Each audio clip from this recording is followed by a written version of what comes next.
Hi everyone, and welcome back to episode 2 of Story Time with Dolly. So today's story is a little bit spooky, so if you guys are not in that zone, I would like you to move on. So let's get started with the story. So actually a few years ago, I was walking through this lane. Okay, it's in middle of the woods. Actually, it's like in the hilly area. You know how Meghalaya and Shillong and stuff like that, in that kind of a place. So I was walking in that path. Okay, and I went a little off track.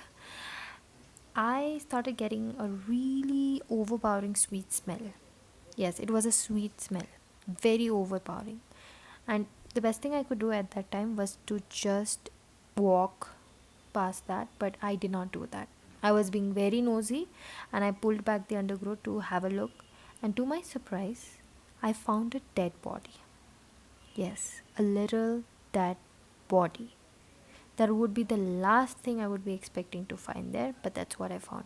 Now, the best thing that I could do was call the police, and I did that.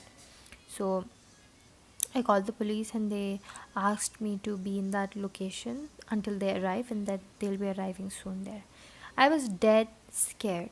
It scared the shit out of me, and I would have never stayed even a second there. But then because the police would be investigating and stuff like that, so I don't know why I said yes, and I just like just stood there, and I went a little ahead and I sat down there. Now, by the looks of that dead body, I remember that it was not in a very good condition. Like it looked like it's been a while that it's been there, and it's all swollen and green and black and blue and all of that. Now I was waiting and waiting, and it took a while for the police to arrive because it's not the usual way. Uh it's like a hilly area, so it takes time for people to travel up and down, and it's a small road. So now, since I was in the middle of the woods and it was already evening time and I've already waited there for around 10 to 15 minutes, it started getting like a little darker. Okay, and I was like, I would have just lost my shit out there. Okay, but I just gathered my courage and I was like, I would just wait for 2 3 more minutes and then I'll be leaving that place. But luckily, those policemen came there within a minute and they started investigating. They took the body, they went away, and even they dropped me back home. Now, the next day,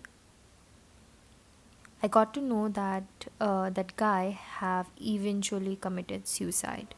Okay, so that was a case. That was a suicide case and not a murder. Or I was imagining a lot of things like what would have happened. Maybe somebody murdered, maybe he lost his way, an animal attacked him, and stuff like that. But the last thing that I imagined was him committing a suicide. But that's what I got to know, that he did commit a suicide over there.